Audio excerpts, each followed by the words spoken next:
continue. We can now go to Folkestone, where Michael Howard is back in. Good evening, Mr. Howard. Good evening. You are one of us... Or good morning, I think. Well, it is actually good morning. If we say good evening, it makes people feel it's earlier, that's why. No one feels that they've got to go to bed. You're safely in. You've lost an awful lot of your senior colleagues. It must be an extraordinarily awful night. It is a dark night for the Conservative Party. And I congratulate Mr. Blair on the famous victory which he has won, and I wish him well.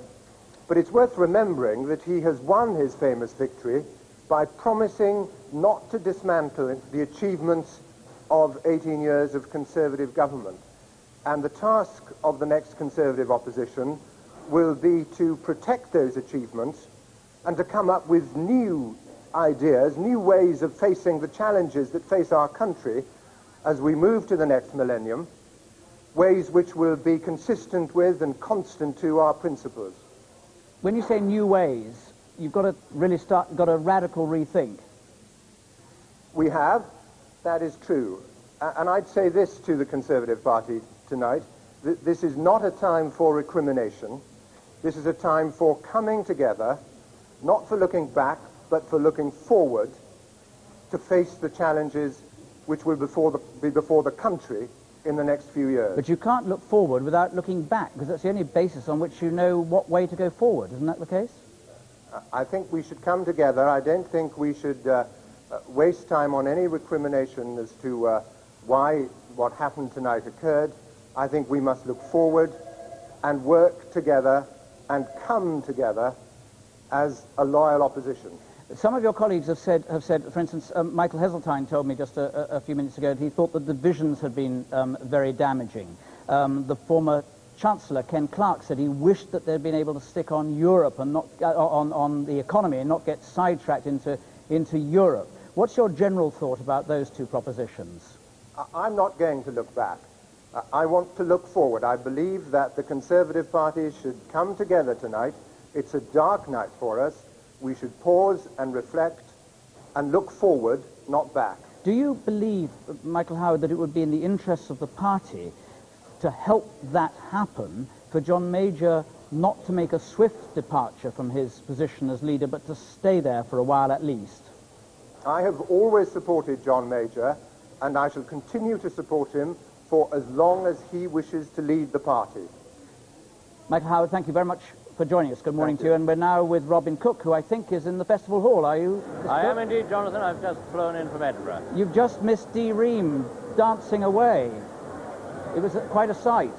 I'm impressed to hear it, Jonathan, but I think I'm quite happy to watch the dancing. Obviously you're cheerful, but are you? Oh, yes, I think I'd be a very hard man to please if I wasn't cheerful, Jonathan. Yeah, what I want to know from you first of all is, now that you have to take up the burdens of office, are you going to give up being a tipster? Well, that's for negotiation with my paper, The Herald. I'm hoping that I may be able to keep on the column. But my tip of a landslide has actually proved out quite well. I suppose you feel rather self-righteous about that, because you got terribly told off for saying it's going to be a landslide, and look what's happened. Well, perhaps if I'd been allowed to keep on saying it, it wouldn't have happened, Jonathan. So perhaps they were right to suggest that I shouldn't repeat that. But we have had a tremendous support. And I have to say, I find it both moving and, in a way, humbling. The British people have put tremendous trust in us, and we must now make sure that we repay that trust and that we do not abuse it in any way. Which takes me to the serious point. Is it not, when you've been in opposition for a long time, increasingly effectively till you emerge in power, it must be quite daunting to know that you have to face things like negotiations in Amsterdam, that you have to face the responsibilities of a budget coming up. It can't but be daunting if you're a human being. It wouldn't be half as daunting, Jonathan, as the idea of going back into opposition for another 5 years. And we welcome the challenge of office, and we've been preparing for that challenge of office. On Amsterdam, for instance, we have been following the negotiations very carefully. We've been talking to our sister parties in Europe. We know what the state of play is. We know where to pick up. And we are the only party in opposition that ever produces a manifesto a year in advance of the election. We spelt out our policies, we've been working those policies, we're ready to hit the ground running. With the kind of majority that you're going to have of around 180, is that going to give rather more freedom to independent-minded backbenchers on the left, or whether they're anti-European, to speak their mind without being jumped on? A majority of 180, Jonathan, is my idea of a working majority. And I don't anticipate that we will have any trouble on the basis of any discipline. I'm quite sure we'll get our business through, and it will be very comfortable to have that margin. I think what we will be able to offer Britain now are a number of Labour backbenchers of ability, of talent, of drive, who will be able to make their own voice heard in the chamber of the House of Commons, pursuing their own particular interests, ventilating them and airing them. You have been one of the architects of the programme of constitutional reform, whether it is Scotland, whether it's the House of Lords, and particularly the commitment to deliver a referendum on proportional representation, to which you yourself are attracted. Is it possible, in your judgment, that this could have been the last election to be fought on first past the post? Is that a possibility? Well, we are committed to a referendum on proportional representation, and we will deliver on that commitment as we will on all others. We have looked very carefully at the timetable, and the fact is, Jonathan, nobody could give a guarantee that that referendum will be held at a time which will enable us then to deliver a new system in time for the next general election. We'll try and hold the referendum as soon as possible, but that still leaves a very tight timetable to turn around any change in legislation for the next election, and we've always recognised that. It's really down to the British people. It will be their choice for the referendum, and if they make a choice loud and clear, then Parliament will, of course, do its best, its level best, to implement that. And may one presume that when there is that referendum, which is going to offer a choice of the status quo or whatever the Commission comes up with as a form of proportional representation, that you will be out there campaigning for proportional representation? My position on this is well known, well understood, and there is no going back on it, Jonathan. The issue of proportional representation, of course, was never for this election. We always knew this election would have to be fought on the first past the post system and have to be won, and we won it handsomely. The issue of the proportional representation is for the future, and it's for the British people to make their judgment in a referendum. I'll let you go back to watching the dancing or joining in if you get the mood. Robin Cook, thank you very much for joining us. Thank you. Thanks. Good night. And now we've got in 536 results. Time to have a look at some of those that have been coming in while we've been talking on my results computer. Here we have Birmingham Hall Green. This is the Labour gain. This was the seat that was marginal in Birmingham and easily fell in this election. Swinging from Conservative to Labour, no less than 14%, a little bit above the national average, but easy enough to get it. Medway, Labour gain Medway, the majority of just over 5,000. And the swing from Conservative to Labour, 14.9%. Note that one of the grand old figures of the Tory party, Peggy Fenner, has gone down in this sea change election. Richmond Park is a Liberal Democrat gain, majority of 2,901. And another Tory bigwig has gone, Jeremy Hanley, who was for a time chairman of the party, and now a Foreign Office Minister, still a Foreign Office Minister at the moment. He is out as well. And the swing from Conservative to Liberal Democrats, just under 10%. And here is Redditch, another Labour gain, majority of 6,000 here. The swing from Conservative to Labour, 10%.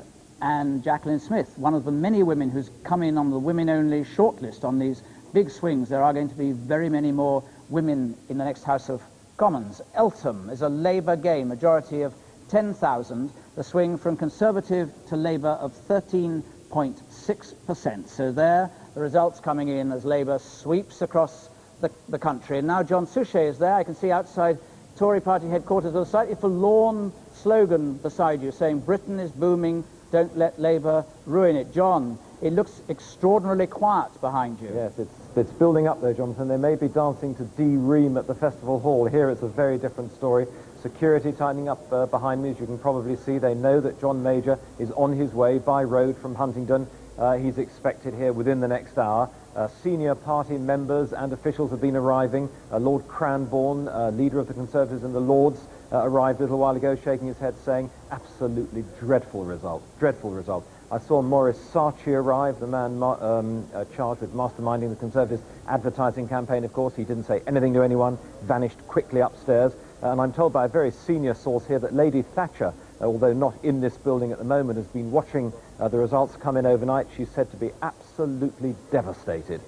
We've been warned that John Major may well not speak when he arrives here. He may just come in here, straight through the doors and straight upstairs. It's not yet clear. He may, on the other hand, speak. No one knows quite what mood he'll be in when he arrives here. John, we'll join you again when John Major arrives and see him come in. Thanks very much. Michael, you don't expect that John Major will have a great deal to say except privately to his team, because he'll have to do a lot of comforting, because you have to do that. Yes. One of the problems of leader is you have to say, folks, we did our best, and you have to go around saying thank you. He's always mindful of the fact that people do work very hard for him, party workers have worked very hard for them, and he'll certainly want to go and have a word with them and talk about that. A couple of thoughts that have been passing through my mind as we've been watching all this. You know the way we used to think of the Liberal Democrats. We were talking about the Labour tide, of course, during the course of the day, the thought associated with the Liberal Democrats with particular areas.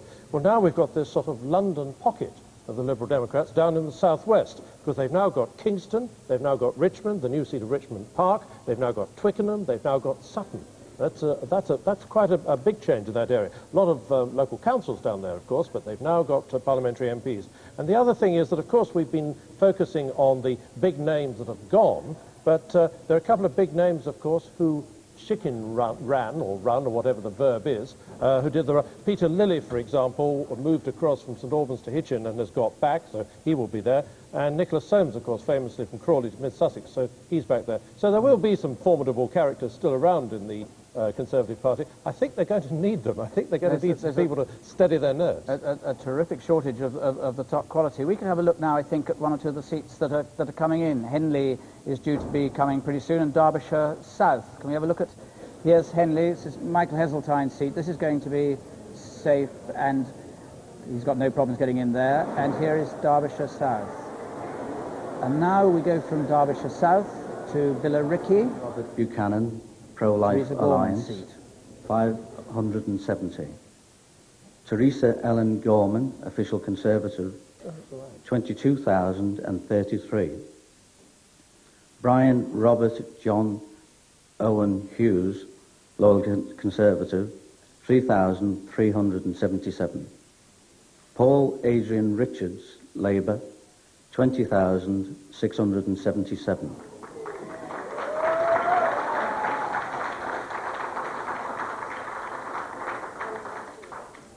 Geoffrey Williams, Liberal Democrat, 8,763.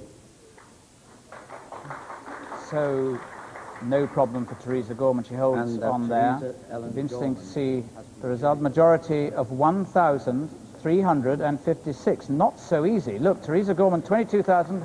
Labour, 20,500. Liberal Democrats on just under 9,000. The swing from Conservative to Labour, 17,500. First of all of you here this evening who have worked so hard and so late to produce these two counts. Teresa Gorman is giving the normal congratulations, but she said to us earlier that it was all about Europe. It hasn't done her much good here. She jolly nearly could have lost the seat. The swing against her was enormous. Extremely hard in the campaign for me, and most particularly my agent, Ron Turner, and my mentor, who has seen me through now 2 successful election campaigns. And my husband, who of course is giving me enormous support. So we'll leave Teresa Gorman saying thank you to her husband and to everyone who's worked for her there. She is back in, but I bet there was something of a shock for her there, don't you, Mike? It was a close thing, wasn't it? Yeah. Yes. Teresa has been used to sweeping back. She's a great lady for sweeps, and she tends to sort of sweep in wherever she goes. So she darn nearly didn't sweep in there.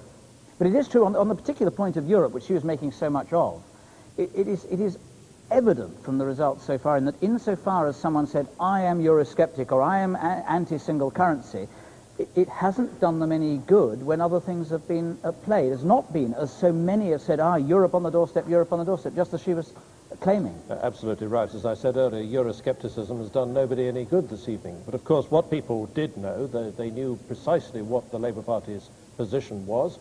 They seem to have massively endorsed that, and of course the Liberal Democrats as well. We're now in Henley again, waiting to hear that Michael Heseltine has almost certainly held on here. He's waiting for silence, the returning officer. We can't hear him. Hey, he's about to go. I hereby give notice that the number of votes recorded for each candidate at the election for the Henley constituency is as follows. Nigel Vivian Piers Barlow. Natural law. 221. Duncan Shaw Thomas Enright, Labour. 11,700. Michael Ray Dibdin Heseltine, Conservative. 23,908. Thomas Roderick Hibbert, Whig. 160. Timothy Richard Horton, Liberal Democrat. 12,741. Susan Miles, Green. 514. Sebastian Charles Sainsbury, Referendum. 2,299. And I hereby declare that Michael Ray Dibdin Heseltine has been duly elected as member for the constituency. Still Deputy Prime Minister, he's there. The swing from Conservative to Liberal Democrat, though, 7.2%, but nothing like enough to move him from that rock-safe seat. Mr. Returning Officer, can I thank you and all your staff for bringing us satisfactorily through the arduous effort of counting both the constituency for Parliament and, of course, of dividing out the county results. And thank you very much for your long patience this evening. May I also thank the police for providing their customary excellent service in looking after us all in what has, in this particular election, been a particularly worrying time. Can I thank all of my supporters and all of my constituents who have elected me and say that I will do all I can to serve them in the years that lie ahead, whether they voted for me or not, in the traditions of British parliamentary democracy. Can I thank all those candidates who were not able to secure election here tonight for what has been an exemplary election campaign in the Henley division. You can't win them all, I say to you. I wish you all better luck, but in some other constituency next time. But I would just perhaps say one brief word. I was first elected to Parliament in 1966. It was a Labour landslide, and people spent a great deal of time and trouble worrying about the future of the Tory party. 4 years later, we were back. See you around.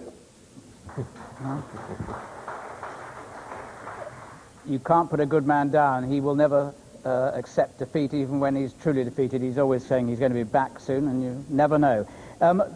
David Evans, the outspoken right-wing Eurosceptic, is out in WELWYN Hatfield, gained by the Labour Party. He was, again, very fiercely, amongst other things, anti-Europe. It doesn't seem to have done him much good there.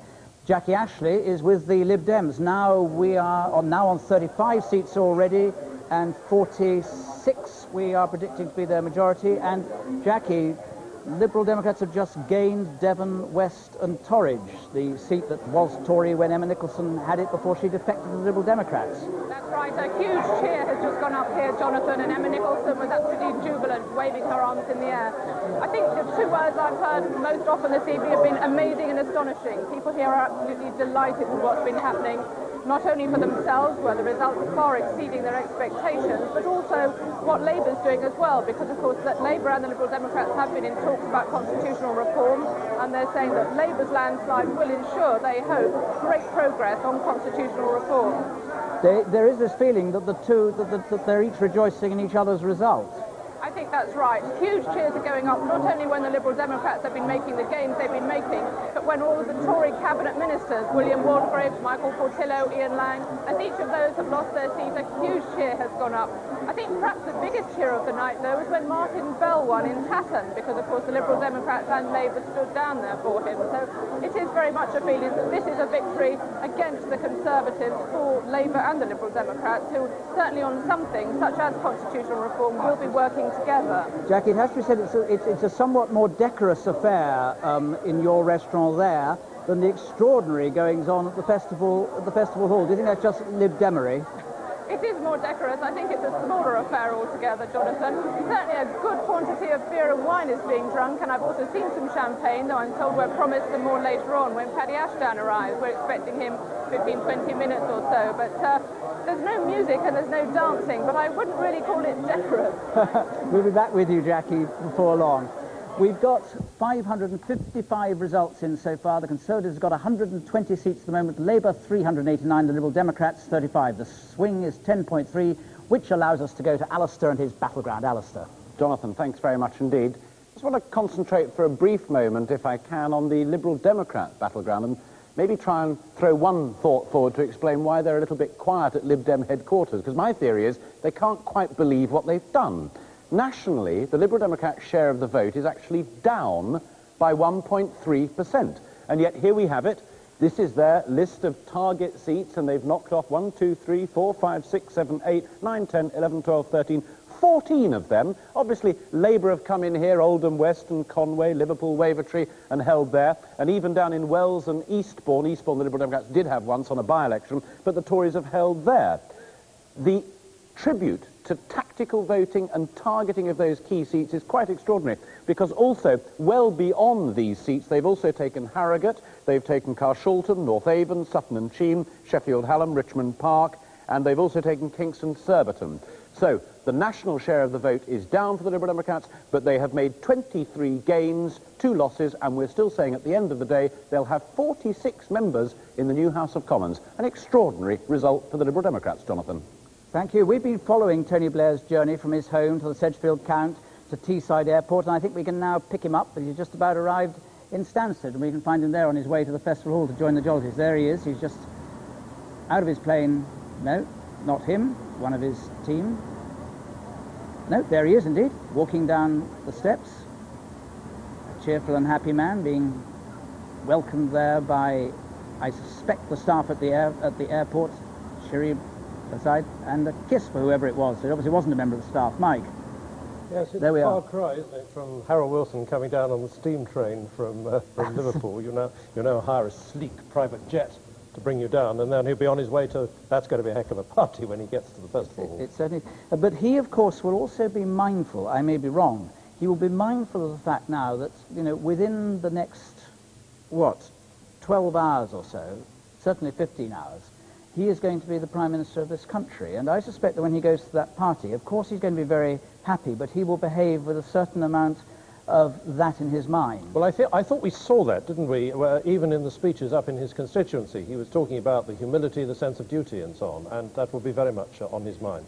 Here we are. He's still there, looking happy, waving at people who are supporting him. What a moment this must be for any person who has achieved the highest office in a land which he has now done.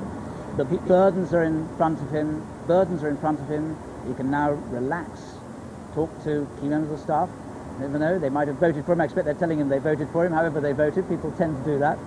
I see there's congratulating him. Police car waiting there. Presumably that's going to escort him certainly off the airfield. Well, his life now becomes a life of police cars and outriders. The security will now clamp around him, of course. Into the back of the car that he's been driving around in during his campaign, I think, the Daimler or Jaguar that he's been another having. Liberal Dane gain button, tripping through their Oxford West and Abingdon, by the way. So they continue to build up as well. And we've got, incidentally, Mark Lennox Boyd, whose famous name in Tory politics is out in Morecambe and Lunesdale. Labour have gained there. And we've... Bill Cash has held on for Stone, but he ought to have done. It was quite a safe seat. One of the Eurosceptics that is still in there. Labour have gained Loughborough. Stephen Dorrell moved from Loughborough because he lost his seat there to a new seat, which is going to be much safer for him. He ought to keep, which we won't know. I think we don't get that result till tomorrow, but Labour has gained Loughborough. Charnwood, yes. Charnwood is much safer. And again, a couple more chicken runs were the right thing to do. Stephen Dorrell, talked of as a possible future leader of the Labour Party. And Brian Mulwyney, of course, were moved out of Peterborough. Labour picked up Peterborough, as we expected they would. Let's have a look now with 360 results in. Let's have a look at the headline.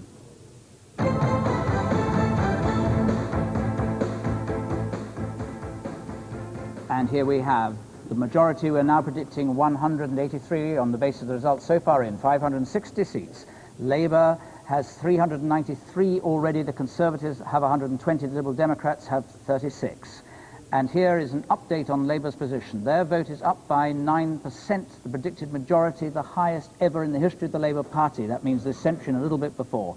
And Tony Blair has said it. He said it once, he said it twice. I will repay the people's trust. And he's offered varieties of that thought this evening, tonight, this morning. The Conservative vote, look at that, down 11%. The lowest number of seats in Parliament this time we are predicting since 1906. They have now no seats in Scotland. Michael Portillo told us not very long ago It was a truly terrible night.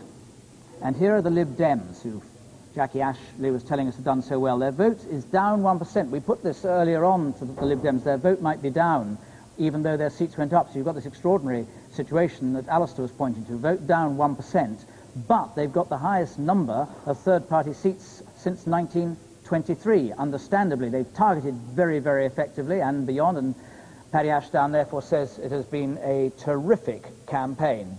Michael Portillo, one of the very big scalps to be taken in Enfield Southgate. Ian Lang is out. Neil Hamilton is out in Chatham. And who else? Malcolm Rifkin gone from Edinburgh Pentlands. Michael Forsyth out from Stirling.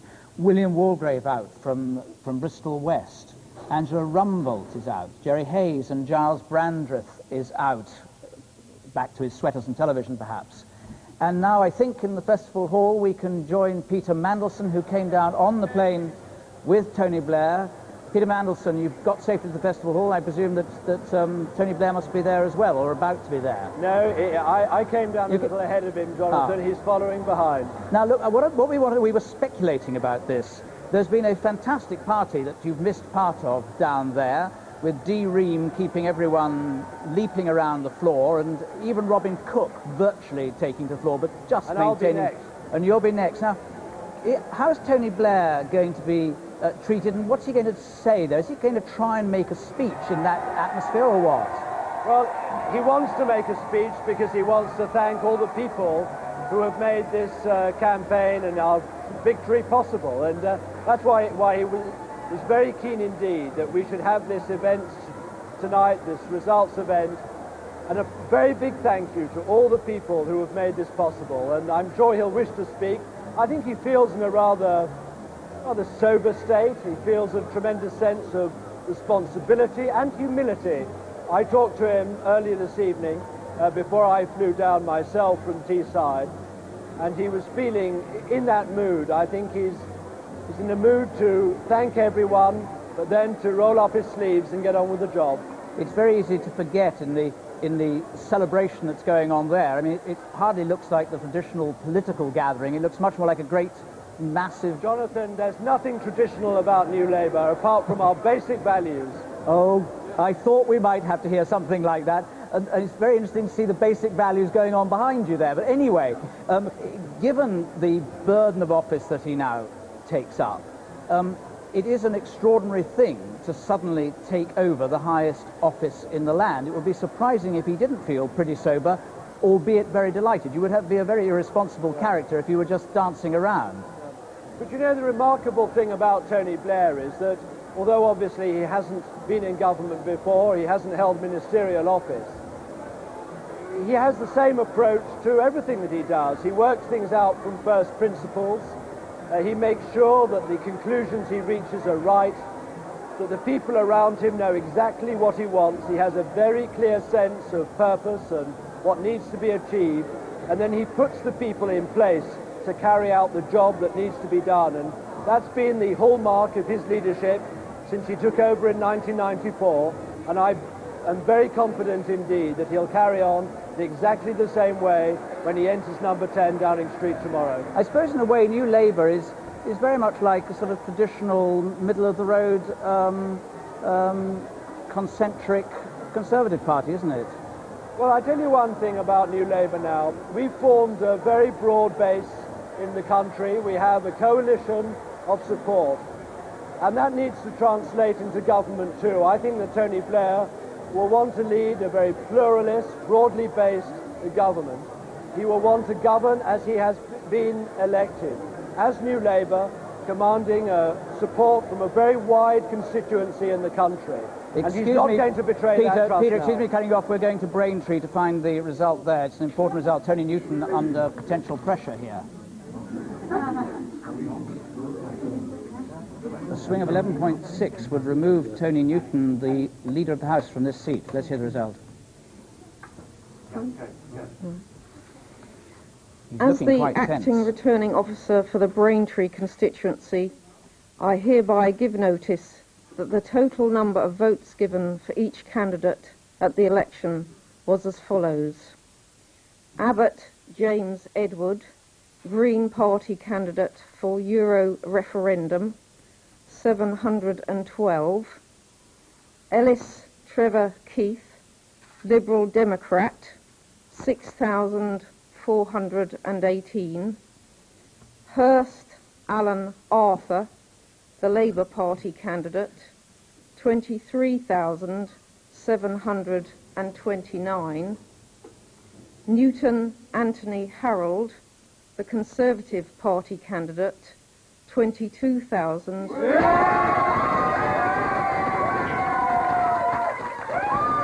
So that says it. Look at Tony Newton's face, the bleak knowledge that he has lost and Labour has gained Braintree.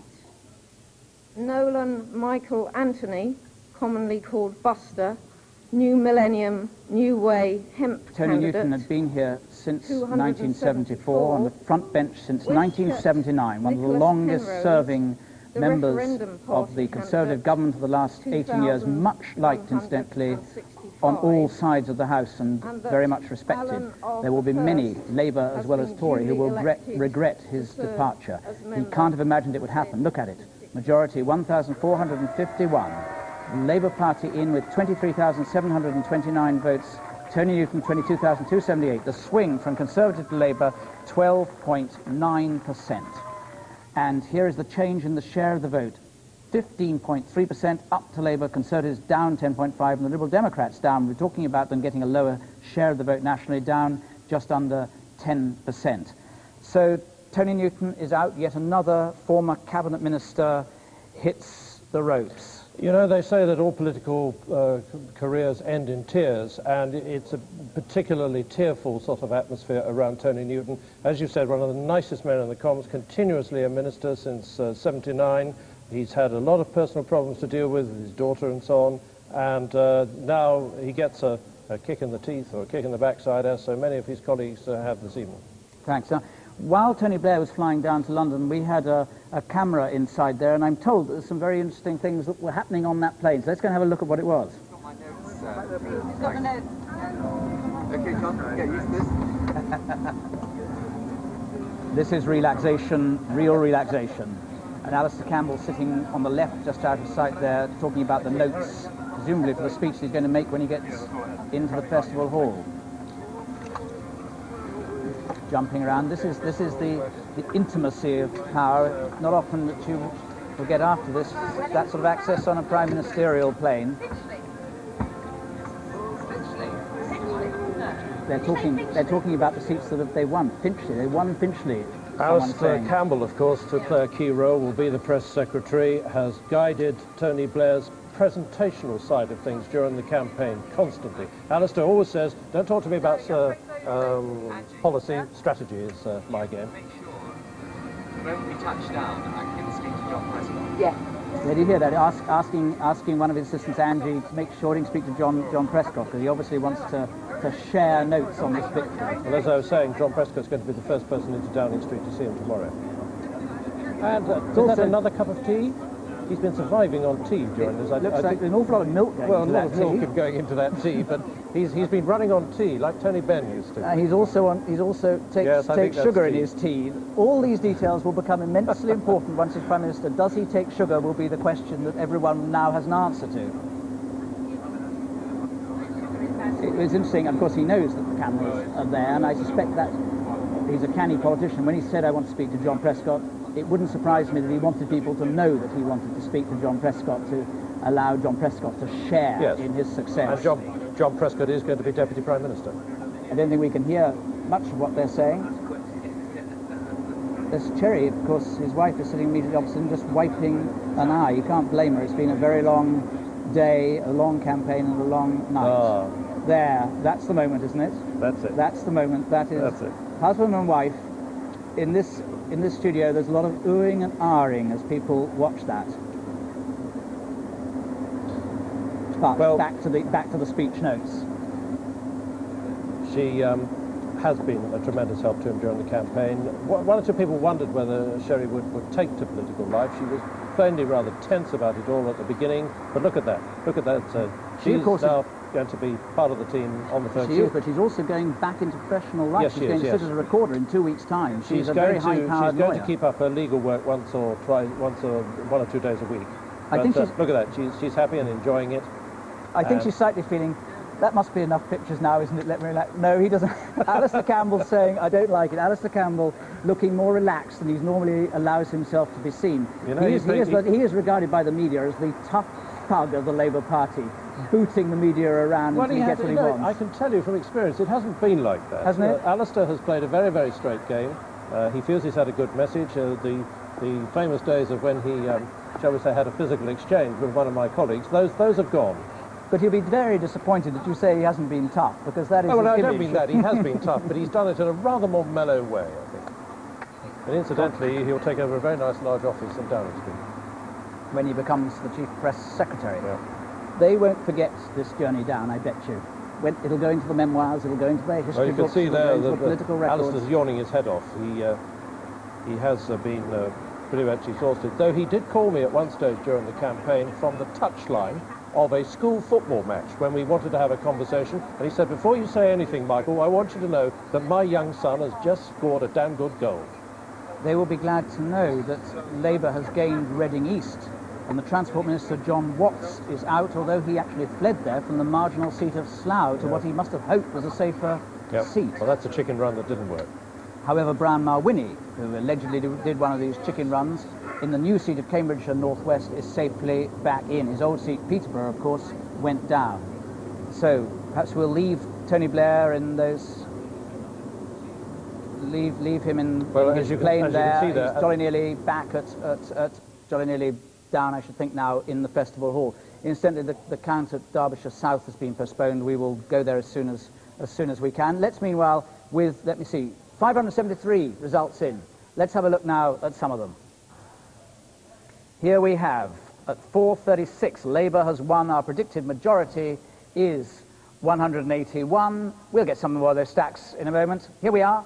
Chatham and Aylesford, Labour have gained with a majority of 2,790. The swing from Conservative to Labour there, 15.1%. Alistair Goodlad is back in the House. They will be glad of that because he could have gone on the swings that we've been getting. Milton Keynes North East, Labour have gained with a majority just of 240. Thought to have been a safe Tory seat. A 14% swing was needed. It went on a swing of 14.2%. That is astonishing. I know Peter Butler quite well, and he will be absolutely shattered by that. Absolutely. Ribble South, Labour have gained with a majority of just over 5,000. Another big figure has gone down. Robert Atkins is out. He was a former minister. The swing from Conservative to Labour there, slightly less than some of those big ones, 12%, but above the national average. Morecambe and Lunesdale won by Labour with a majority of just under 6,000. The swing from Conservative to Labour there, 16%. So, WELWYN HATFIELD, Labour have gained as well, the majority of 5,500. This is the David Evans seat. David Evans, thought to have been Evans the mouth, and has said some things that have caused a lot of offence to lots of people. Anyway, it hasn't helped him there to be offensive. He's got out, and the swing from Conservative to Labour is 11%. Labour is in there. Melanie Johnson, who was very much insulted, incidentally, by Evans, because she was an unmarried mother, and he attacked her, or seemed to attack her for that, and didn't withdraw the words afterwards. So we can have a look now, perhaps. I said that Brian Mulwiney was back in. Let's have a look to see how he did it, or what he was doing. I congratulate Mr. Blair and the Labour Party on their victory.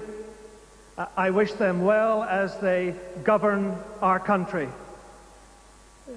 In opposition, we will support them when we believe that they are doing that which is in the national interest, and we will oppose them with reasoned argument when we believe that they are not. But they have done well, and we have not done well, and we will need to reflect on that and the lessons that emerge from it in the days that lie ahead. But that is for the days that lie ahead. In the meantime, there is a job to be done. Thank you for giving me the honour of doing it. Brian Mulwiney, who of course as party chairman was in control of the Tory party campaign, and he, like other senior figures, saying let's not have our rows now, but there will inevitably be recriminations, and there will undoubtedly be a lot of people who will want to point the gun at Dr. Mulwiney's head, saying, you ran the campaign, it went off the rails. We actually heard the former Chancellor saying that it was most unfortunate that the debate had been all about Europe when it should have been about the economy, though he certainly didn't blame Brown Mulwiney for that. Now, with these 577 results in, panel's been watching them all coming in, watching these heads rolling and the Labour celebrations. Sue, what's the thoughts up there? Well, we've been watching Tony Blair with you inside his aeroplane as well, and I think the less than serious conclusion we've come to here is that we're not really very interested whether Tony Blair takes sugar in his tea or not. And by the way, his wife's name is Cherie. But what the serious issue is crossing our minds is whether Labour needed to have moved so far into the middle ground to capture votes. With this kind of swing, perhaps they could have hung on to a few of those traditional policies. They may have held on to their principles, as Peter Mandelson was saying, but those policies got thrown away and you didn't like it, did you, Evelyn Wake? No, I did not like it. What do you think they should have held on to? They should have held on to, they should have taken back the water industry. They should have taken back the rail industry. Renationalise. Renationalise, call it whatever you like, but they should have taken it into public control. And what about tax? Tax should have gone up for the big spenders. What, over 100,000? Definitely. Should have had the 50p They rate. should have had the 50p rate. And they'd still have got in, you think? And I'm sure they would have got in, because I'm convinced that the Conservatives have lost it, as opposed to just Labour winning everything. I'm going to move down to Karen Cott, because you did a very peculiar thing. Well, I don't know whether it's peculiar, but unusual, it seems to me, that you were a traditional Labour, an old Labour supporter, and you voted Conservative. Yeah, I did change and vote Conservative, because in '92 I believed in what Labour was proposing, and I'd had enough of Conservative Party. But I've seen Tony Blair change his party dramatically. It's not new Labour, it's unrecognisable. And I just didn't agree with what he was proposing and believe he would sell us out to Europe faster than the Conservatives would. Few of the posters, of course, said New Labour. Tony Blair says New Labour. I think Gordon Brown says New Labour. Most others just call it Labour still. Most of us call it Labour, but it's not recognisable as the Labour that I voted for in '92. So you're happy with your vote for the Conservatives? I'm still happy with it. And what do you think of the result tonight? I think the result, as my colleagues were saying, it was tactical negative voting just to get the Conservatives out. They weren't happy with the last 18 years and they wanted change. Okay, thanks very much indeed. Back to you, Jonathan.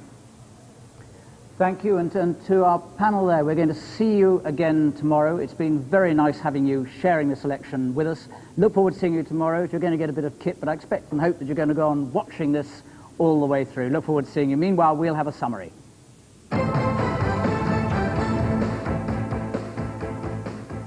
And Labour has won the election, of course. The predicted majority, 179 now is the predicted majority.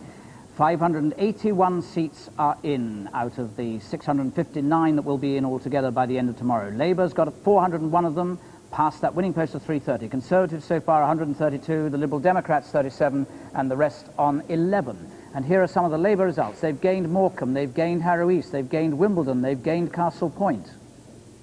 And some Conservative results. They lost Chatham, of course, they lost Perth, they lost Tayside North, and they held on, that's with the former Home Secretary, to Folkestone and Hythe. And here are some Liberal Democrat results. Some of their gains: Kingston and Surbiton, Richmond Park, Hereford, Oxford West and Abingdon. A host of them. John Major, the Prime Minister, still has said, we have been comprehensively defeated. John Redwood has said, I'm not discussing the leadership, we need to look to John Major, our leader. So, a lot of dignity, attempted dignity in the Conservative Party, trying to hold it together even as it is in the point of collapse. Incidentally, it looks as though Sebastian Coe is in trouble in Falmouth. It wouldn't be surprising given the swings, although the results are not expected in until another 2.5 hours or so.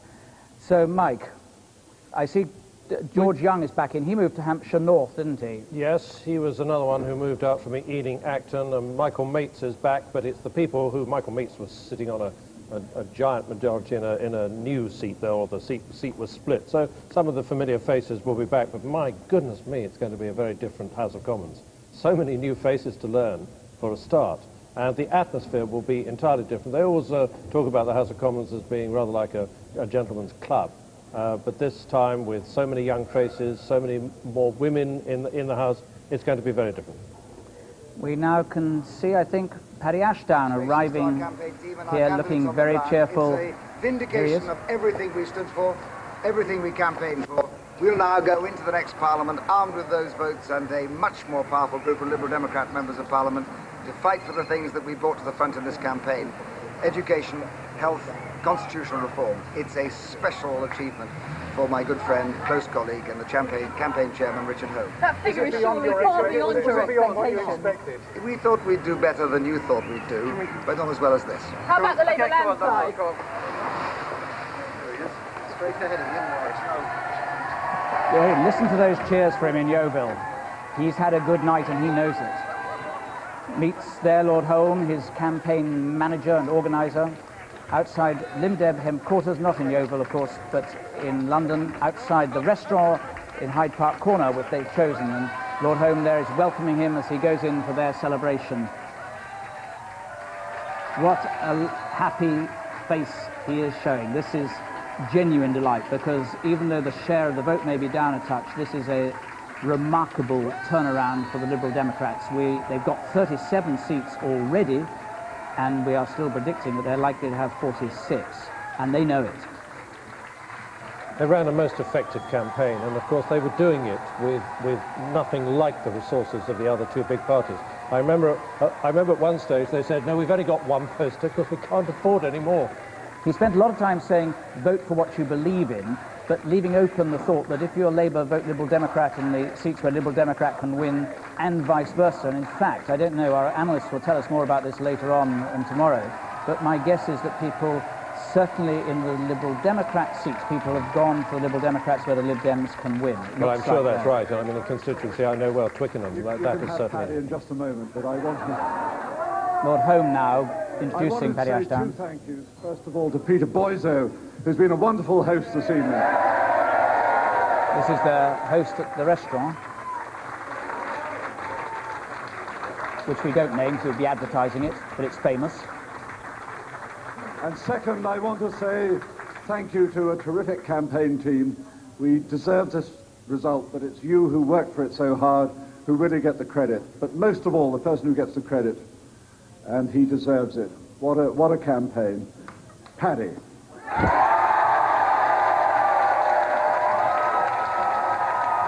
Delighted Liberal Democrats waiting for their leader to thank them and to say he's going to take them on to even greater things, I bet you.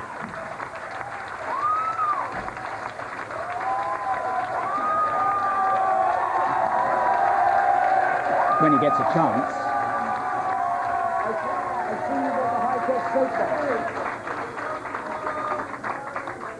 I see we brought the high-tech soapbox all the way, but not at this stage, the helicopter. Richard, the whole of the campaign team, you have been absolutely stunning. I can't tell you what it's been like out there, and I know I speak for all my parliamentary colleagues, and there are now many more than there were before.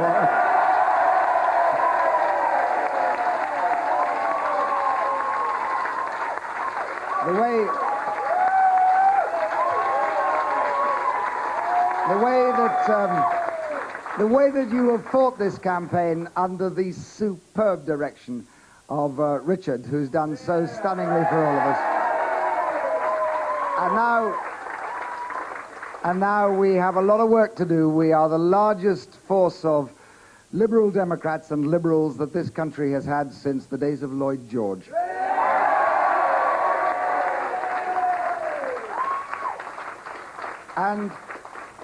And we will use that force, we will use the vote that people have given us in the next Parliament with a hugely increased number of Liberal Democrat members of Parliament to fight every minute, every second, every hour through the next Parliament for those things that we have campaigned for in this election.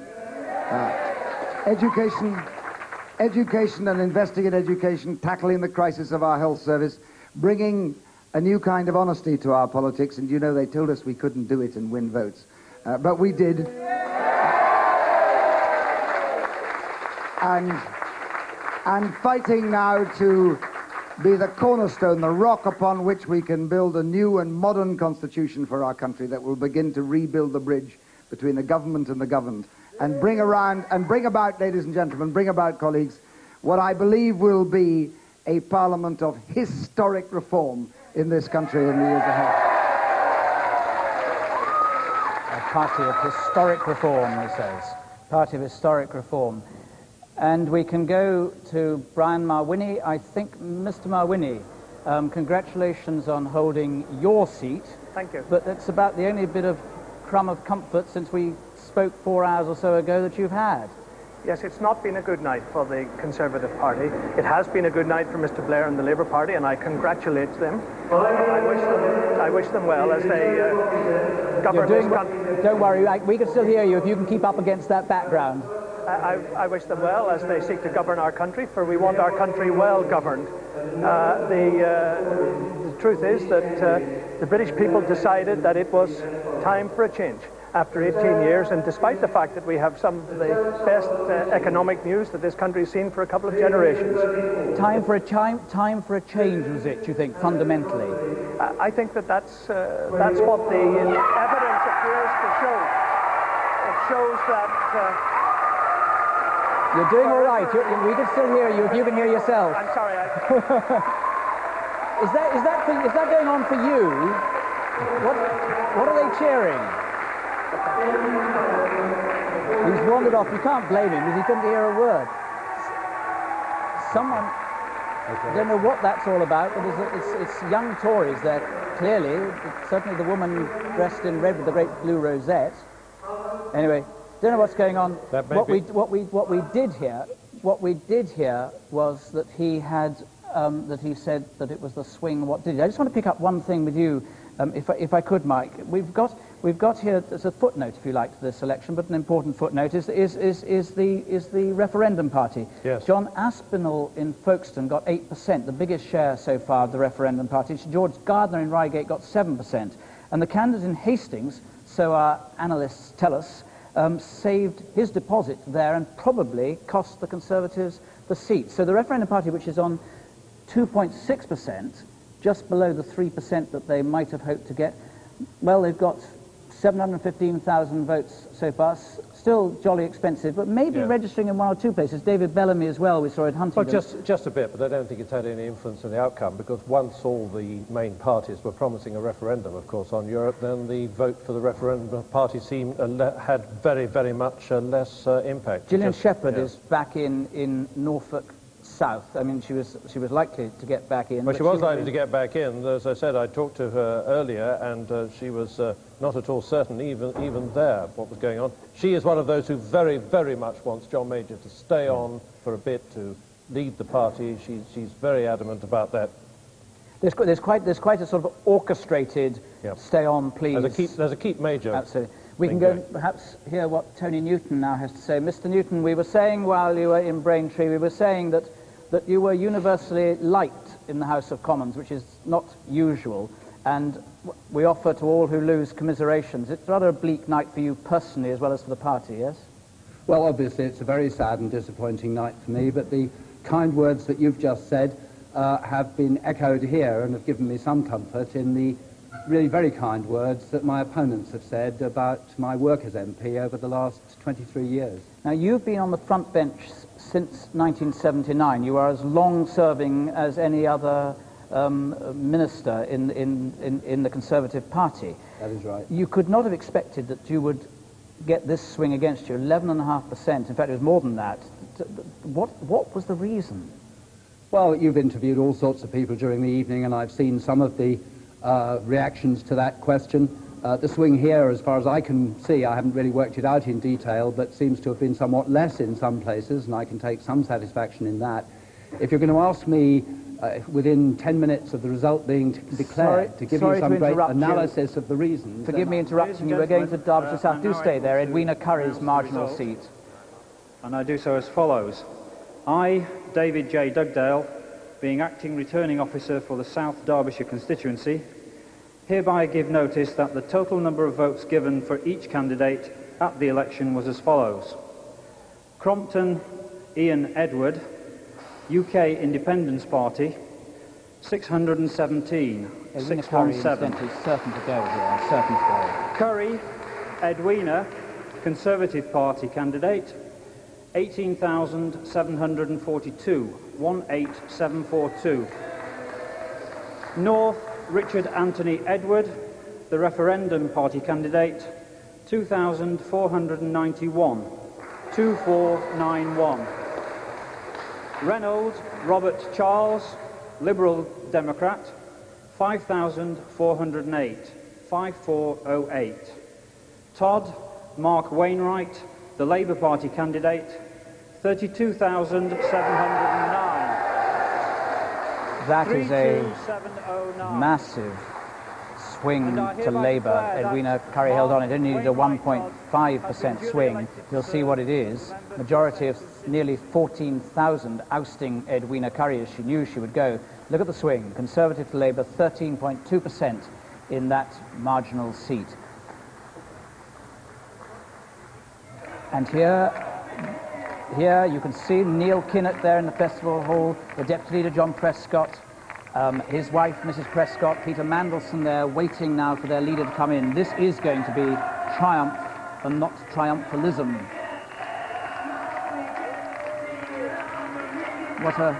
What a scene of celebration.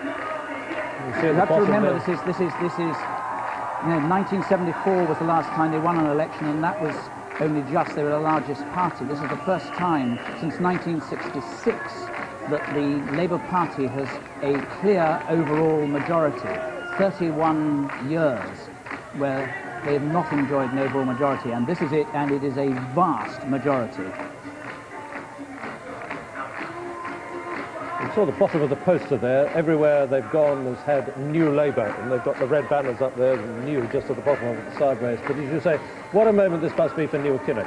Do you remember what it was like last time when we saw him on the steps of what became known as John Smith House, barely able to control his emotion? He felt so devastated personally that he felt he'd let the party down. Rather in a way, I suspect that John Major may be letting have that same feeling. But look at that, Wise. Everybody enjoying themselves. Where's Tony Blair? Round the back room. Let's have a listen to them.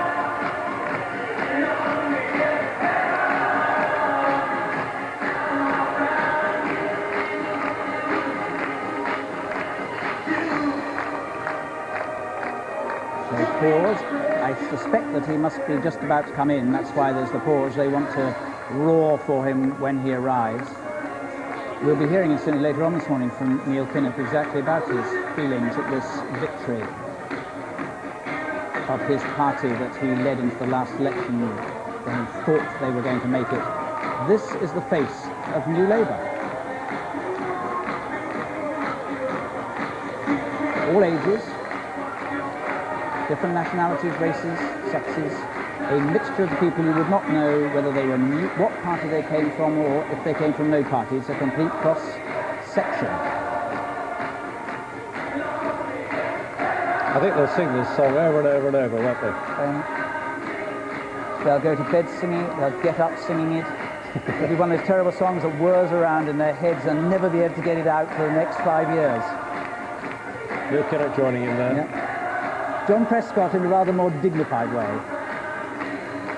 John Prescott not singing. Perhaps John Prescott's not entirely sure of the words. No, I think John Prescott knows he's going to be Deputy Prime Minister. It's a great party.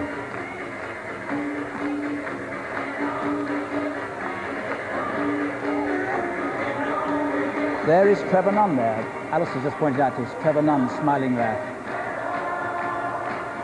Rather unfairly, a lot of these people in the arts, individuals in the arts and in other forms of public life are called lovies for Labour. In fact, they just happen to be public people who are also voting for Labour, and it's somehow thought to be odd. I've never quite understood why that is, any more than it is odd they should support the Conservative Party. It just happens to be their views. Of course, one of the things that Tony Blair has always emphasised is that he genuinely wants a classless party. He's drawing support from business and from young people. Tony Blair's keeping them waiting at the moment, probably being perfectly meticulously timed. All of this has been prepared. None of this is haphazard. That's one thing you can be certain of. The Labour Party does not do these things nowadays in a haphazard fashion. We're told that he went back to change his shirt. We're learning a lot of things.